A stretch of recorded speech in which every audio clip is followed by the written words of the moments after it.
নমস্কার বন্ধুরা, নতুন ব্লগে আপনাদের স্বাগতম।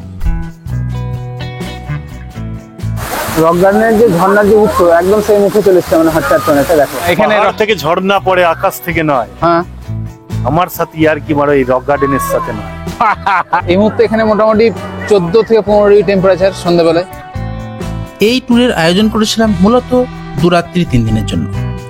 আর এই ভিডিওতে আপনারা দেখবেন দার্জিলিং এর সমস্ত অংশ, যা আপনাকে মুগ্ধ করবেই।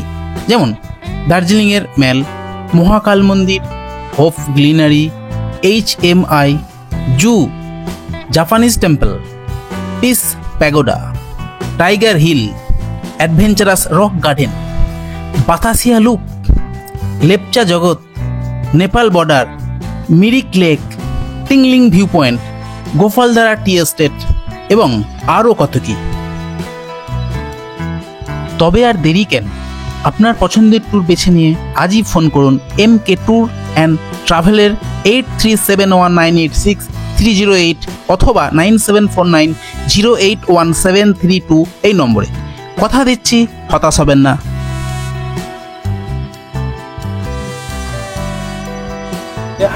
আজকে দ্বিতীয় দিন, কেমন লাগছে তোমাদের ট্যুরটা?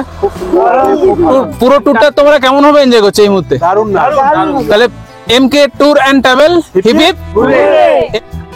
তথ্যবহুল আজকের ভিডিও খুবই গুরুত্বপূর্ণ হতে চলেছে, তাই চ্যানেলটি সাবস্ক্রাইব করে পাশে থাকুন, শেয়ার করে বন্ধুদের দেখার সুযোগ করে দিন। আর ভিডিও কেমন লাগলো তা কমেন্ট করে জানান।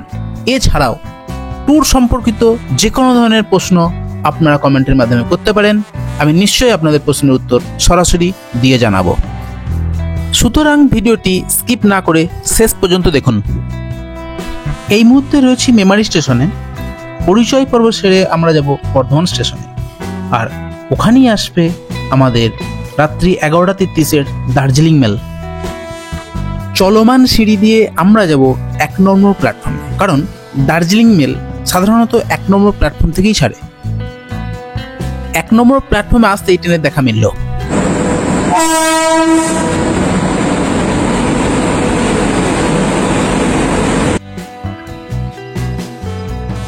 One 2 3 4 4 Darjeeling mail. রাতের ট্রেনে একটু ঘুম দেব, আর ঠিক সকাল 8:05 পৌঁছাবে NJP স্টেশন। ওখান থেকে আমাদের জার্নি শুরু হবে। সকালবেলার সূর্য আর সাথে স্টেশনে পৌঁছবার আগে চা বাগানের দেখা মেলা একটা আলাদা রকমই অনুভূতি। ঘড়ির কাঁটায় তখন সকাল ঠিক 8:05। পৌঁছলাম নিউ জলপাইগুড়ি স্টেশন। তবে তোমরা দার্জিলিং মেল ছাড়া উত্তরবঙ্গ এক্সপ্রেস, কাঞ্চনকন্যা এক্সপ্রেস এর মাধ্যমে NJP স্টেশন পৌঁছাতে পারো। আমাদের ড্রাইভার ততক্ষণে অপেক্ষা করছে। সকলকে নিয়ে উঠে পড়লাম বুক করা নির্দিষ্ট গাড়িতে। আর কি আনন্দ উচ্ছ্বাস, শুরু হলো গন্তব্যের উদ্দেশ্যে পথ চলা। ব্যস্ত রাস্তার টপকে আমরা এগিয়ে চলেছি। এই পর্বে আমরা ড্রাইভার হিসেবে পেয়েছিলাম বিশক ভাইকে, যার ব্যবহার আমাদেরকে খুবই মুগ্ধ করেছে। 55 নম্বর জাতীয় সড়ক হয়ে আমরা এগিয়ে যাব গন্তব্যে। তবে এখান থেকে দার্জিলিং মাত্র 77 কিলোমিটার এবং কার্সিয়াং 45 কিলোমিটার। বন্যা এবং ধসের প্রভাব এই যে রাস্তার কথা বললাম, এই রাস্তায় কখনোই পড়ে না। সুতরাং তোমরা নির্দ্বিধায় এগিয়ে যেতে পারো। আমরা পঞ্চায়েত রিভার টপকে এগিয়ে যাব। এই রাস্তায় কখনোই তিস্তা রিভার পড়ে না, সুতরাং ভয়ের কোনো সম্ভাবনা নেই। আর যেতে যেতে আমরা দেখব সমতলের সুসজ্জিত সবুজে ঘেরা দারুণ চা বাগানগুলি। সামান্য এগুলোই পড়বে রোহিণী কার্সিয়াং যাওয়ার সুন্দর রাস্তা। আমরা বাম দিকে বেঁকে এগিয়ে যাব গন্তব্যে এবং পথে পড়বে মহানন্দা ওয়াইল্ড লাইফ স্যাংচুরি। দেখুন, ভাইবটা অনেকটা বদলে গেছে, সবুজ, দারুণ লাগছে দেখতে। এই হচ্ছে সেই ওয়াইল্ড লাইফ স্যাংচুরি। দেখা মিলতে পারে গন্ডার, হাতি সহ অন্যান্য বন্য পশু। সুতরাং একটু সাবধানতা অবলম্বন করে এগিয়ে যেতে হবে আপনাদের। সামান্য এগোতেই দেখা মিলবে হাই সিকিউরিটি জোন এবং সুসজ্জিত বিএসএফ ক্যাম্প। এই বিএসএফ ক্যাম্প দেখতে দেখতে আমরা এগিয়ে যাব রোহিণী কারসিয়াং রোডের মেন রোডেতে। এই মুহূর্তে আমরা রোহিণী ব্রিজ ক্রস করে এগিয়ে চলেছি রোহিণী টু কারসিয়াং রোডের উদ্দেশ্যে। আর সামান্য এগোলেই দেখা মিলবে উঁচু করে দাঁড়িয়ে আছে পাহাড়গুলি, আর আমাদেরকে সাদরে অভিনন্দন জানাচ্ছে। দেখুন, এখান থেকে ঠিক ডান দিকে দেখবেন, দেখুন সোজা ওই দূরে দেখা যায় পাহাড়, আর আমরা চলেছি সেই পাহাড়ের উদ্দেশ্যে দার্জিলিং। তোমাদেরকে ঘুরিয়ে দেখাবো দার্জিলিং এর সমস্ত ভাইব। দার্জিলিং যাওয়ার জন্য সবচেয়ে সেফেস্ট ওয়ে হচ্ছে রোহিণী টু কারসিয়াং রোড, যে রোড ধরে আমরা এখন এগিয়ে চলেছি। এখন আমরা জিটি এর মধ্যে প্রবেশ করছি। সামনেই রোহিণী চেকপোস্ট। এই রোহিণী চেকপোস্ট পেরোলেই আপনারা রোহিণী টু কারসিয়াং রোডের যে ভাইব সেটা পেয়ে যাবেন। এই হচ্ছে সেই রোহিণী চেকপোস্ট।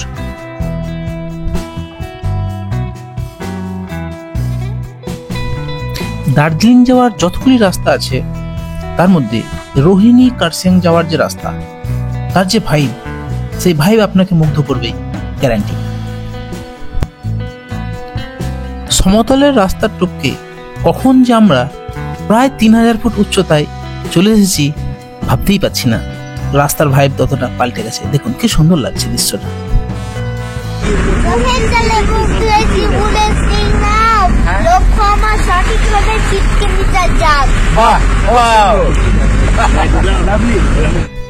তো বন্ধুরা, বুঝতেই পাচ্ছেন লক্ষ্য সঠিক রাখতে হবে, নহলেই রাস্তা কিন্তু আপনি হারিয়ে যেতে পারেন।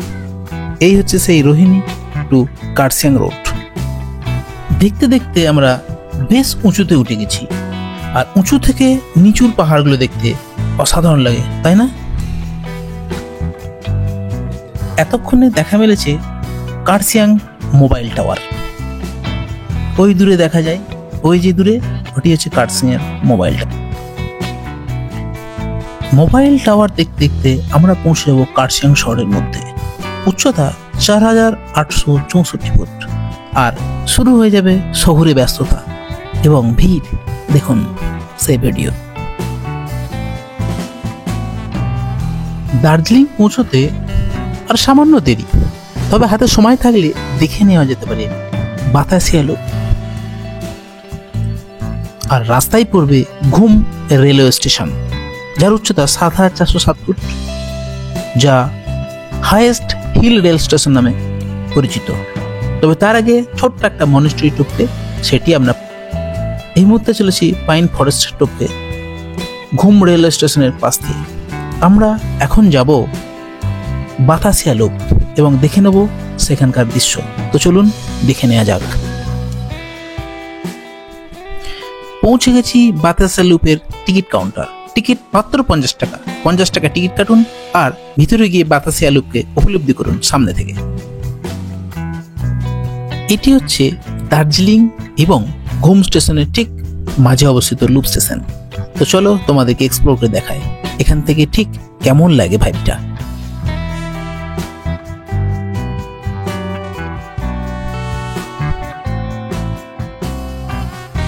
আমার গেস্টরা ততক্ষণে সেলফি ভিডিও তুলতে ব্যস্ত, আর ডান দিকে রয়েছে আই লাভ দার্জিলিং লেখা। ওখান থেকেও তোমরা ফটো এবং ভিডিও শুট করতে পারো। তার ঠিক পাশেই রয়েছে বাইনোকুলার। মাত্র 50 টাকা দিয়ে তোমরা ওই বাইনোকুলারকে ইউজ করতে পারো এবং দেখে নিতে পারো দার্জিলিং শহরের মূল আকর্ষণ। আশেপাশটা তোমাদেরকে একটু ঘুরিয়ে দেখাই। এই হচ্ছে সেই বাইনোকুলার। এখান থেকে দার্জিলিং শহরের বেশ কিছু স্কুল, অফিস, আদালত এবং অন্যান্য গুরুত্বপূর্ণ অংশ দেখা যায়। তো তোমরা 50 টাকা টিকিট কেটে এটা নিজেরাই ওটা উপলব্ধি করতে পারবে।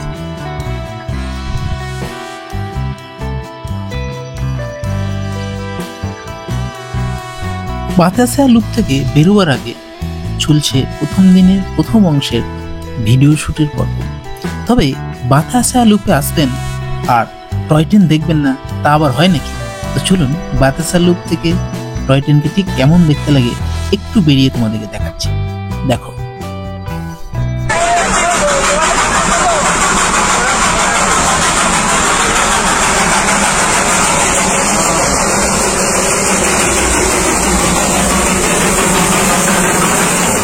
বাতাসে আলুপ টয় ট্রেন দেখে আমরা চোলিং মনেস্ট্রির পাশ দিয়ে এগিয়ে চলেছি দার্জিলিং ম্যানের কাছে যে আমরা হোটেল নিয়েছি তার ঠিক কাছাকাছি জায়গায়।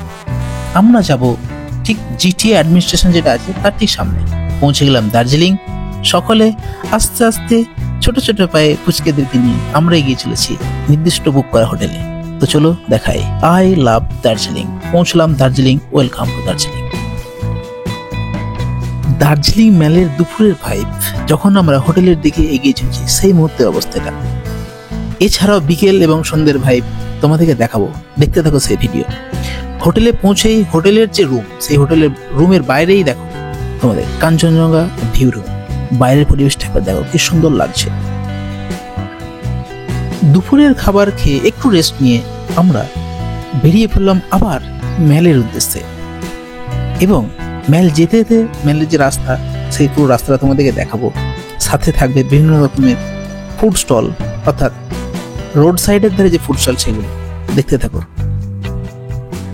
পাহাড়ের রানী দার্জিলিংকে কেন বলা হয়, এই ভিড় তোমরা দেখলেই বুঝতে পারবে। মেলে ঘুরতে ঘুরতে আপনাকে মনে হবে আপনি ইউরোপিয়ান কান্ট্রিতে বিলং করছেন। লাইভ ড্যান্স, মিউজিক, সিরিয়াসলি পাশ্চাত্যের ছোঁয়া। মিউজিক, ড্যান্স আর সাথে রয়েছে উপচে পড়া মানুষের ভিড়। সকলের একটা আলাদা রকম আগ্রহ, কেউ ভিডিও তুলছে, কেউ ফটোশুট করছে, একটা আলাদা রকম অনুভূতি। মিউজিকটি ছিল আজকাল তেরে মেরে প্যার কি চর্চে হর জবান পর, सबको मालूम है और सबको खबर हो गई तो क्या। পাশ্চাত্যের এই দারুণ দৃশ্য দেখে আমরা এগিয়ে যাব মেলকে টপকে, মেল থেকে সামান্য দূরে অবস্থিত মহাকাল মন্দিরের পথে। এবং তোমাদেরকে দেখাবো সেখানে ঠিক কি আছে। মেল থেকে মহাকাল মন্দিরের দূরত্ব মাত্র 10 থেকে 15 মিনিট পায়ে হাঁটা। তবে রাস্তাটা একটু উঁচু, সামান্য উঁচু। তোমরা আস্তে আস্তে ধীরে ধীরে সেই পথে এগিয়ে যাবে। এখন আমরা সেই পথেই এগিয়ে চলেছি, আমার গেস্টটাও সাথে আছে। এই হচ্ছে মহাকাল মন্দিরের সেই গেট।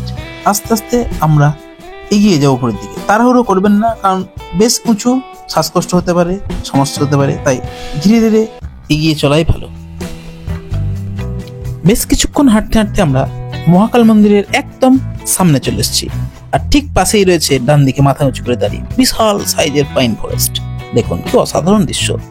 তোমরা অবশ্যই একবার ভিজিট করবে দার্জিলিং এ মেলে। তোমরা যখন আসবে একবার অবশ্যই এসো, একটা আলাদা রকম ভালো লাগবে। তো এখানে আপনারা জুতো খুলুন, পাশে হাতে ওয়াশ করে নিন একটু জল টল নিয়ে, এবং এগিয়ে চলুন মন্দিরের উদ্দেশ্যে। চোখে যে মুখ হয়ে বলেছিলাম লক্ষ্য আমার সঠিক হলে চিটকে নিতে যায়। হ্যাঁ ঠিক, চলো। মহাকাল মন্দিরে মেন মূর্তির সাথে আরো বিভিন্ন ধরনের মূর্তি আছে। আপনারা সেই মূর্তিগুলো কাছ থেকে উপলব্ধি করুন, দেখুন, সাধ্যমতো নিজের মতন করে পুজো দিন।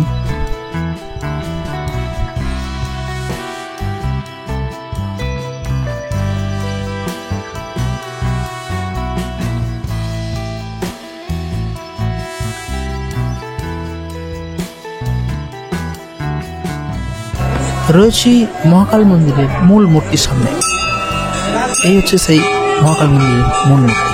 আমরা পুজো দিয়ে এখান থেকে বেরিয়ে যাব। পরবর্তী গন্তব্য হফ গ্লিনারি।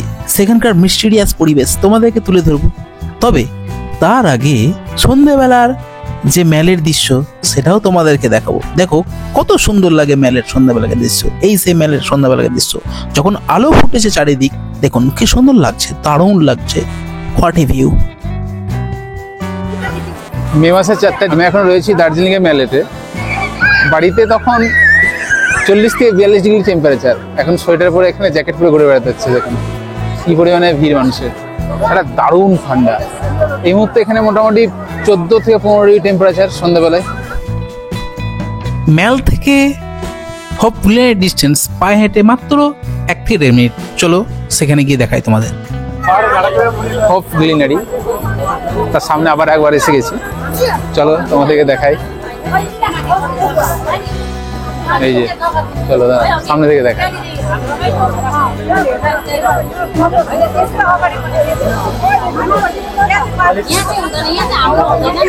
লেখা আছে 1885 সালে তৈরি হয়েছে, মানে বোঝো।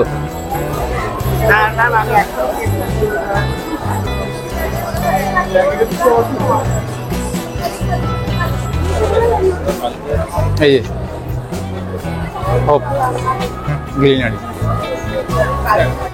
দার্জিলিং এসছেন আর হোপ ক্লিনের সামনে ফটো তোলেনি বা ভিডিও শুট করেনি, এমন ব্যক্তি কেউ আছে বলে মনে হয় না। তো চলো ভিতরটা ঠিক কেমন দেখায়। এই হচ্ছে হোপ ক্লিনের ঠিক ভিতর।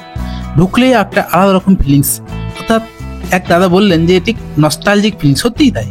দেখুন কি অসাধারণ, দারুণ, কত লোক, বিদেশি, আমাদের এখানকার মানুষ সকলে আছে। এই মুহূর্তে রয়েছি হোপ ক্লিনারির একদম ঠিক ভিতরে। এখানে 2 থেকে 3টে তল আছে, প্রতিটি তলেই বিভিন্ন রকম ব্যবস্থাপনা, মানে এটা খানিকটা রেস্টুরেন্ট টাইপের।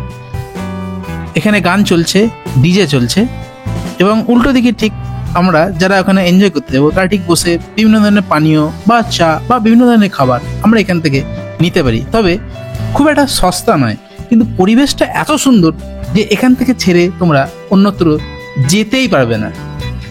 স্যাক্সোফোনের শব্দে মনে হবে আপনি পাশ্চাত্যের কোনো দেশে আছেন। একটা সুন্দর মিউজিক ওরা বাজাবে। ভালো লাগছে এখানে, দারুণ। ব্রিটিশ আমলে তৈরি 1885 সাল। আর সেই ঐতিহ্য আমরা বাঙালি এবং বাঙালি বাধ্যও যারা আছি, দেখো আমরা সেই ঐতিহ্যটাকে টিকিয়ে রাখার চেষ্টা করছি, তাই না? একদম এখানটা একটু অন্যরকম লাগছে, তাই না? নস্টালজিক নস্টালজিক একদম ঠিক তাই। হোপ গ্লিনারি থেকে আমরা বেরিয়ে চলেছি, এ হচ্ছে বাহির পথ। তবে তার আগে বাইরের স্ট্রিট ফুড যেগুলো আছে সেগুলো তোমরা চেখে দেখতে পারো, যেমন মোমো, ঠিক আছে, এগ রোল বা অন্যান্য জিনিস। ঠান্ডার সময়ে এইসব জিনিস খেতে খুবই ভালো লাগবে, তোমরা টেস্ট করে দেখতে পারেন। এমনকি দার্জিলিং টি এখানে রাখা আছে, খুব বেশি দাম না, 20 থেকে 30 টাকা। তবে একা খাবেন না, দয়া করে একটু শেয়ার করে সকলে মিলে ভাগ করে খাবেন, তবেই একটা উপলব্ধি। যাই হোক, অনেক কথা বলা হলো। এরপরে পরবর্তী গন্তব্যে যাব। পরবর্তী গন্তব্য টাইগার হিল। তবে রাতের খাওয়া দাওয়া করে একটু ঘুম, তারপর অনেক ভোরবেলা উঠতে হবে। মোটামুটি 3:30 থেকে 4টের সময় টাইগার হিল যাওয়ার জন্য উঠতে হবে। তো চলেছি টাইগার হিলের সেই পথে। রাস্তাটা খুব সুন্দর, পাইন ফরেস্টে ভর্তি চারিদিক। হালকা হালকা করে তখন জাস্ট উঠছে, ওই দূরে দেখা যায় টাইগার হিলের যে চূড়া, সেইটা। আমরা ওখানে যাব কাছাকাছি। তবে যেহেতু অসংখ্য গাড়ি যায়, ভিড়, তাই গাড়ি সামান্য এগিয়ে আমরা 2 পা হেঁটে আস্তে আস্তে উপরে উঠবো। দেখতেই পাচ্ছেন দর্শক তোমরা যে ভিড় এই মুহূর্তে আছে, জাস্ট ভাবা যাচ্ছে না। সকলেই সূর্যোদয় দেখতে এসেছে। টাইগার হিল থেকে সূর্যোদয়ের দৃশ্য একটা অসাধারণ দৃশ্য। দেখো, সকলের ভাগ্য সেটা জোটে না। আমরা দেখেছি, কিন্তু মেঘ ছিল, তা সত্ত্বেও আমরা দেখতে পেয়েছি। যাই হোক, দেখো সূর্য অলরেডি উঠে গেছে। সূর্যোদয়ের দৃশ্য দেখার পরে আমরা আই লাভ সেন্ট্রাল তার ঠিক পাশেই লেখা আছে। আমরা বেশ কিছু ফটো ভিডিও শ্যুট করে নিচ্ছি, হাতে অনেক টাইম আছে, এখানে বেশ কিছুক্ষণ তোমরা সময় কাটাতে পারো, ঠিক আছে, কোনো অসুবিধা নেই। এখানেও চা পাওয়া যায়, চায়ের কাপ 30 টাকা, এবং খেতে খুব সুন্দর লাগবে এই ঠান্ডায়। যাই হোক, বেশ কিছু ফটো তুলে নিচ্ছি, শেষ মুহূর্তের বেশ কিছু স্মৃতি আমরা এখানে সঞ্চয় করে নিচ্ছি পরবর্তী গন্তব্যে যাওয়ার আগে। পরবর্তী গন্তব্য পিস প্যাগোডা, জাপানিজ টেম্পল। এই রাস্তা বরাবর তোমরা যখন যাবে, ডান দিকে যে চেয়ারগুলো আছে হলুদ রঙের, দেখলেই বুঝতে পারবে যে পিস প্যাগোডা যে রোড, সেই দিকে চলে এসেছি আমরা। আর এখানে আছে বোস ইনস্টিটিউট। একটু এগিয়ে ডান দিকে তোমরা কার পার্কিং এর জোন আছে, সেখানে রাখবে এবং পায়ে হেঁটে এগিয়ে যাবে। এই মুহূর্তে আমরা প্রবেশ করছি জাপানিজ টেম্পল এবং পিস প্যাগোডার যে অংশ, সেই অংশে।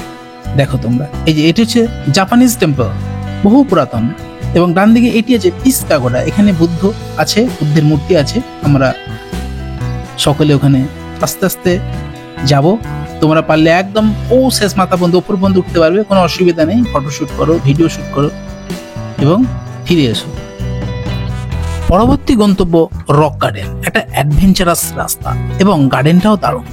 চলো দেখাই। তোমরা যখন রক গার্ডেন যাবে, তখন দার্জিলিং যে ডিস্ট্রিক্ট পুলিশের হেডকোয়ার্টার আছে তার ঠিক সামনে দিয়ে যাবে। এই পথ বরাবরে রক গার্ডেন যাওয়ার রাস্তা। এখান থেকে সামান্য এগিয়ে যাবে এবং রাস্তাটা খুবই উঁচু নিচু, অর্থাৎ অনেকটা উঁচু থেকে আমরা নিচের দিকে নামবো। অ্যাকচুয়ালি রক গার্ডেন অনেকটা নিচে, সুতরাং সাবধানে গাড়ি চালাতে হবে এবং রাস্তাগুলো খুব অ্যাডভেঞ্চারাস, খুব টার্ন, দারুণ দেখতে এবং চা বাগানের মধ্যে দিয়েই তোমরা যাবে। ঠিক আছে, দেখো রাস্তাগুলো কত সুন্দর লাগছে। আমরা রক গার্ডেন থেকে খুব সামান্যই কাছে, অর্থাৎ খুব কাছাকাছি আমরা চলে এসেছি। খুব শীঘ্রই তোমাদেরকে রক গার্ডেনের মধ্যে নিয়ে যাবো। তার আগে যে রাস্তা আছে সেটা তোমরা যখন গাড়িতে চড়ে যাবে তখন দেখবে কি অসাধারণ লাগছে দেখতে।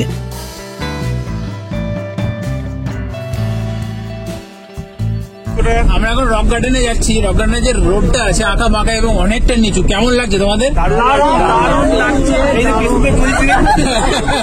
রক গার্ডেনের টিকিট কাউন্টারের সামনে আছি। Entry ticket per head 20 rupees. ঠিক আছে, রক গার্ডেনের রাস্তায় একদম ভিতরে ঢুকে গেছি, গার্ডেনের ভিতরে। এটা আমরা পুরোটা দেখাবো কি আছে। তো চলো এগিয়ে যাওয়া যাক। কেমন লাগছে রক গার্ডেন? দারুণ না এখানটা? অ্যাডভেঞ্চার পুরো। মানে এখনো পর্যন্ত প্রথম দিন থেকে আজ পর্যন্ত যেটা দেখলাম, আজকের পয়েন্টটা বেটার লাগছে না? প্লাস রোডটা, রোড প্লাস রক গার্ডেন, দুটো রক না? সবাই একসাথে বলো রক রক। কত পর্যটকের ভিড় দেখুন রক গার্ডেনে। কেন রক গার্ডেন সকলে আসে তো দেখি বুঝতে পারছো তোমরা। পাহাড় থেকে ঝর্ণা পড়ে, আকাশ থেকে নয়। হ্যাঁ, আমার সাথে ইয়ার কি মারো এই রক গার্ডেনের সাথে নয়। রক গার্ডেন তো রক গার্ডেন, কোনো রকম আর কি চলবে না। তো চলো দেখাই তোমাদেরকে পুরোটা। বন্ধুরা, রক গার্ডেন এক্সট্রা কস্ট করতে হয়। সেই ক্ষেত্রে গাড়ি পিছু 1500 থেকে 2000 টাকা লাগে। একটি গাড়িতে তোমরা যদি 8 জন থাকো, 200 থেকে 250 টাকা পার হেড দিলেই রক গার্ডেন তোমরা করতে পারবে। কোনো অসুবিধা নেই, আমি তো আছি সাথে, তোমাদেরকে রক গার্ডেন করিয়ে দেখাবো। চলো। আমরা এখন রক গার্ডেনের ভিতরে আছি। সমস্ত ব্যবস্থা নয় এমকে ট্যুর অ্যান্ড ট্রাভেল, অর্থাৎ মাধবদা করেছে। তো কেমন লাগছে এমকে ট্যুর অ্যান্ড ট্রাভেলের ব্যবস্থাপনায় রক গার্ডেন ঘুরতে? নেক্সট টিপে আবার দেখা হচ্ছে তো? ঠিক আছে, থ্যাংক ইউ। সিকিম, ঠিক আছে, থ্যাংক ইউ।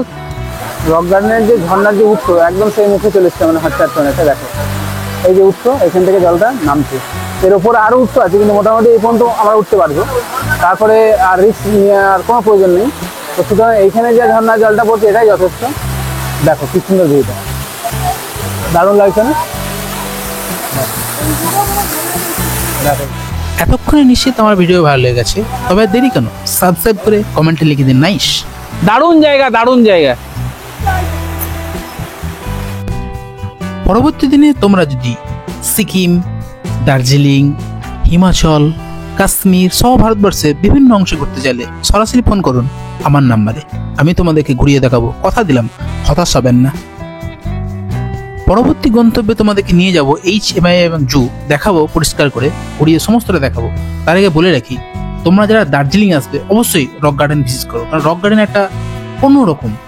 দার্জিলিং এর সবচেয়ে ভালো জায়গাগুলোর মধ্যে রক গার্ডেন একটা। সুতরাং দেরি না করে রক গার্ডেন অবশ্যই তোমরা আসো, রক গার্ডেন ভিজিট করো, দেখো এবং উপলব্ধি করো রক গার্ডেনের সৌন্দর্য। এই মুহূর্তে রয়েছি HMI এবং জু এর যে গেট সেখানে। এখানে প্রবেশ করতে পার হেড যদি ইন্ডিয়ান হয় তাহলে লাগে 110 টাকা, যদি বিদেশি হয় তাহলে লাগে 180 টাকা। ক্যামেরা চার্জ মাত্র 10 টাকা পার হেড।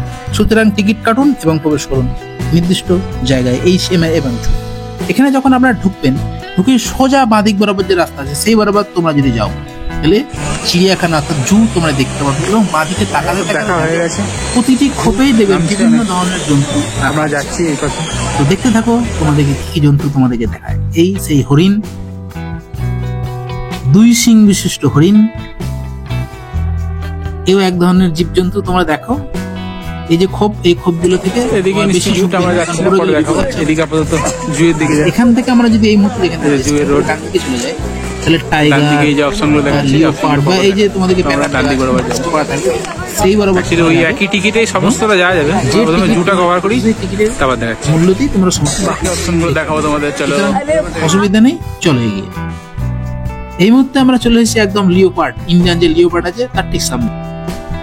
চিতাবাঘ দেখার সাথে সাথে এখানে তোমাদের সাথে দেখা মিলবে বিভিন্ন ধরনের জীবজন্তু, যেমন শেয়াল, নেকড়ে, ব্ল্যাক প্যান্থার ইত্যাদি।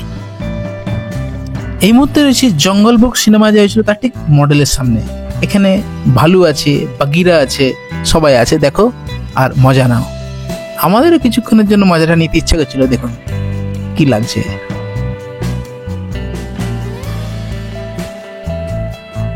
মিউজিয়ামের ঠিক পিছন দিকটাই তোমরা যদি যাও তাহলে দেখা মিলবে ভারতীয় টাইগার অর্থাৎ রয়্যাল বেঙ্গল টাইগার, যার বিজ্ঞানসম্মত নাম প্যান্থেরা টাইগ্রিস ট্রাইগ্রিস। আমরা প্রবেশ করছি বেঙ্গল ন্যাচারাল হিস্ট্রি মিউজিয়ামের মধ্যে।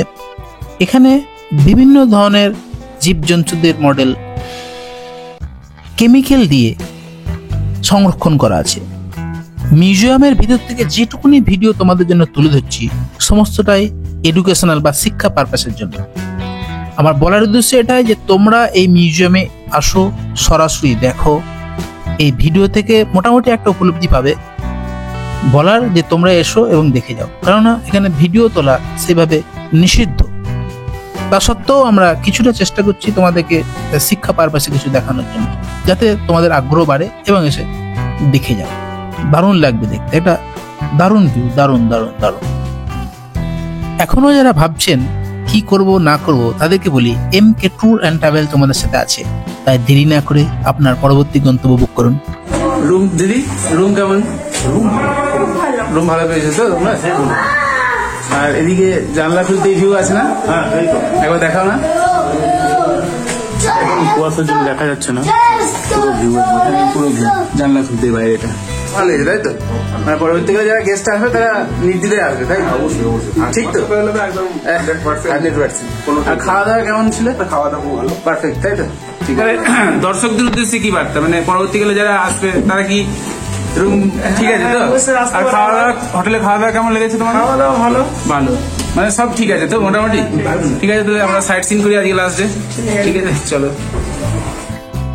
হোটেল ছেড়ে আমরা বেরিয়ে চলেছি পরবর্তী গন্তব্য। পরবর্তী গন্তব্য মিরিক। মিরিক হয়ে আমরা NGP পৌঁছবো। ম্যালকে আপাতত টাটা বাই করে আমরা এগিয়ে চলেছি। ফেরার পথে শেষবার আমরা টয় ট্রেনকে দেখতে পেয়ে গেলাম, খুব ভালো লাগলো। পরবর্তী গন্তব্য লেপচা জগৎ। লেপচা জগতে যাওয়ার যে রাস্তা সেটা দারুণ এক কথায়।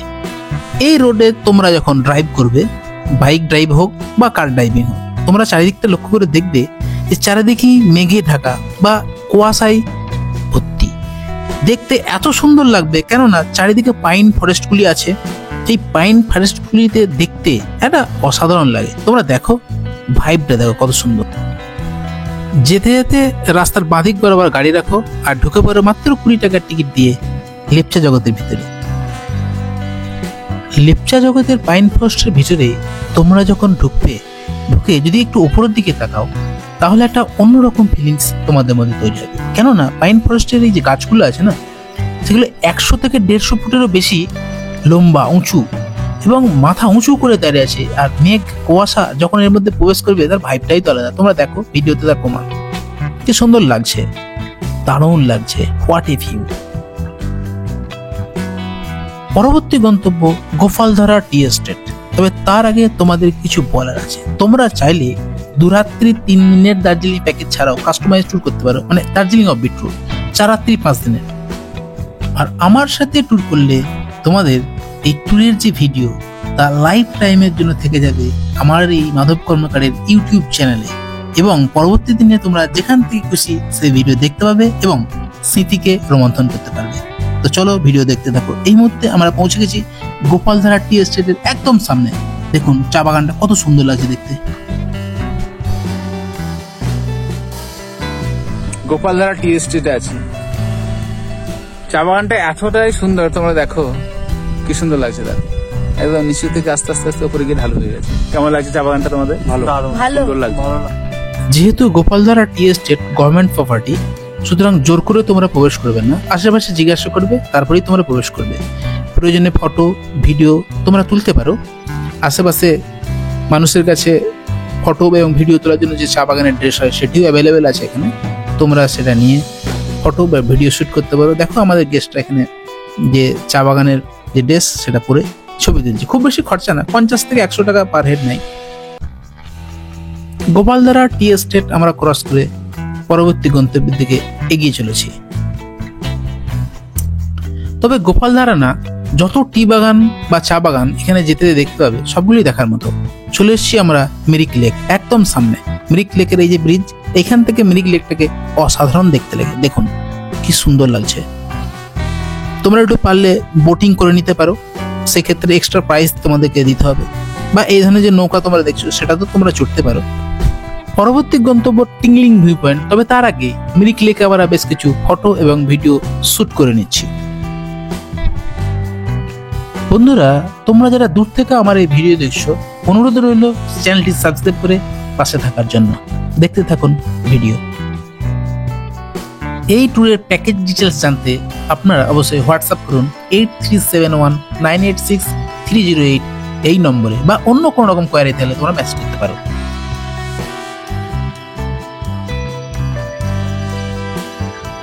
টিংলিং ভিউ পয়েন্টে আছি। এইখান থেকে তোমাদের চা বাগানটা দেখায়।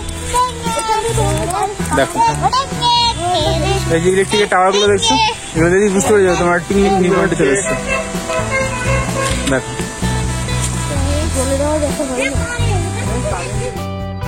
ট্যুর সম্পর্কিত সঠিক তথ্য পেতে এই চ্যানেল সাবস্ক্রাইব করে রাখুন। আর ভিডিও কেমন লাগলো অবশ্যই জানাবেন। তোমরা সবাই ভালো থেকো, দেখা হবে পরবর্তী কোনো ট্যুর ব্লগে। Thank you.